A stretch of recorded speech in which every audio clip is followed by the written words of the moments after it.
Hi everyone, সকলে কেমন আছেন? আশা করি ভালো আছেন। তো welcome to my new blog. আজকে যাচ্ছি আমরা মুন্সিগঞ্জ জেলার শেখরনগর মায়ের মন্দিরে।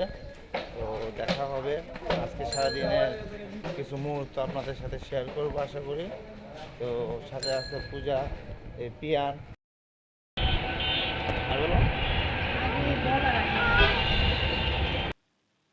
আমরা এখন সিএনজি করে নিমতলা যাচ্ছি, জনপ্রতি 60 টাকা করে ভাড়া। তো সিএনজিতে পিয়ানে এখন ক্যামেরা দেখলে শুধু হাই হাই বলে, ও তো অনেক ছোট, বুঝে না ভিডিও, তো তাই হাই হাই বলে শুধু।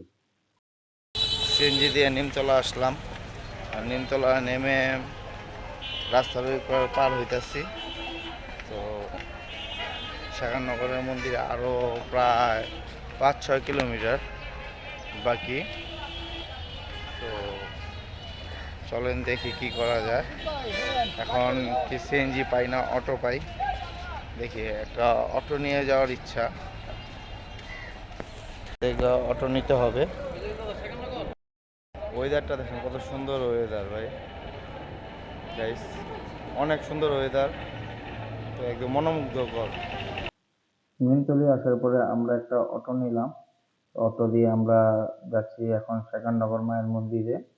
তো অটো ভাড়া নিয়েছিল 60 টাকা। আমি আর পূজা ওয়েদারটা সম্পর্কে আলোচনা করতেছিলাম। ওয়েদারটা অ্যাকচুয়ালি অনেক সুন্দর ছিল, অনেক ঠান্ডা পরিবেশ ছিল। তো পূজা বলতেছিল অনেক রোমান্টিক পরিবেশ, এরকম ওয়েদার সচরাচর পাওয়া যায় না। আর এদিকে পিয়ান ঘুমায় গেছে। তো পিয়ান ঠান্ডা পায়ে ঘুমায় গেছে, এখন আর কি করা। তো পিয়ানকে মন্দিরে জায়গায় তুলবো আমরা, সে কথাই বলতেছিলাম। ও অনেক সকালে উঠছে, ও সাধারণত সকালে উঠে না, তাই এসব নিয়ে আলোচনা করতেছিলাম। দেখতে দেখতে আমরা মন্দিরে চলে আসলাম। তো মন্দিরে সময় টুকু আমাদের ভালো কাটুক। 11টা 30-এ আমরা মন্দিরে ঢুকলাম। তো মন্দিরে ঢোকার গেট এটা। তো অ্যাকচুয়ালি মন্দিরে ঢুকলে মনটা অনেক শান্তি হয়ে যায়, অনেক পবিত্র লাগে নিজে অনেক। তো এখানে পিয়ানা পূজা আগে ঢুকে গেছে মন্দিরে, আমার আগেই ঢুকছে। কারণ হলো ও একজন রিলেটিভের সাথে দেখা হয়েছিল, তো ওদের সাথে ঢুকছে, আমি একটু বাইরে ভিডিও করতেছিলাম।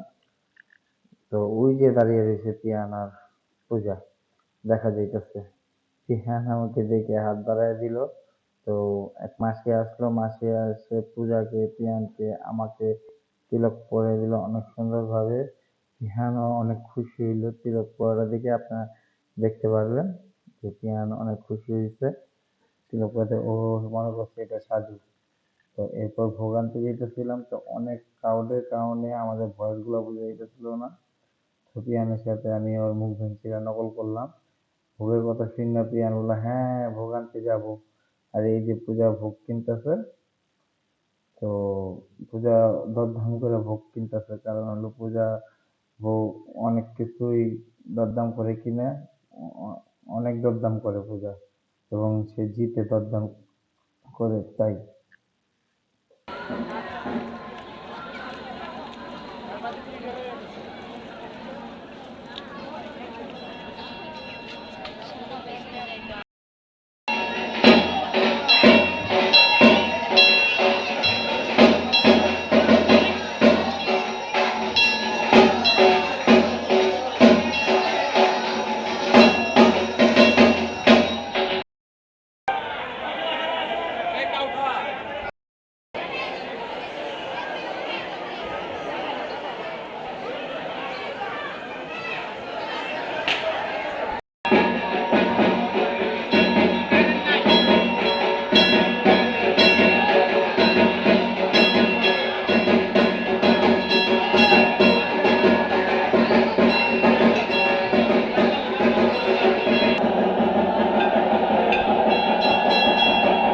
নাচো নাচো মা, নাচো নাচো নাচো।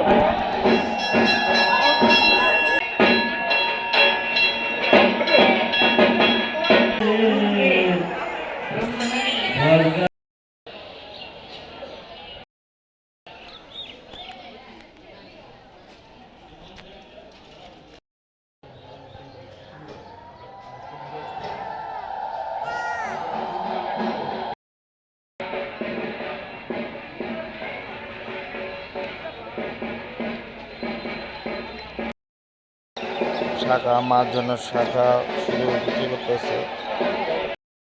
এখন বাজে 12:41, মন্দির থেকে বের হয়ে যাচ্ছি। এ পর্যন্ত উপবাস ছিলাম, তো এখন কিছু খাওয়া দাওয়া করবো, তারপর দেখি কি করা যায়। মেবি পূজাদের বাড়িতে যাব, মানে আমার শ্বশুর বাড়িতে। বন্ধুরা, সারাদিন জার্নি করে অনেক টায়ার্ড। গিয়েছিলাম পূজার বাবার বাড়ি, মানে আমার শ্বশুর বাড়ি। ওখানে কোনো কিছু ভিডিও করিনি, হালকা পাতলা শ্যুট করেছি। তো আজকের মতন এখানে শেষ করছি। আমার ভিডিওটি পছন্দ হলে লাইক করে দিন এবং সাবস্ক্রাইব করে দিন। থ্যাংক ইউ, ধন্যবাদ। দেখা হবে নেক্সট ভিডিওতে।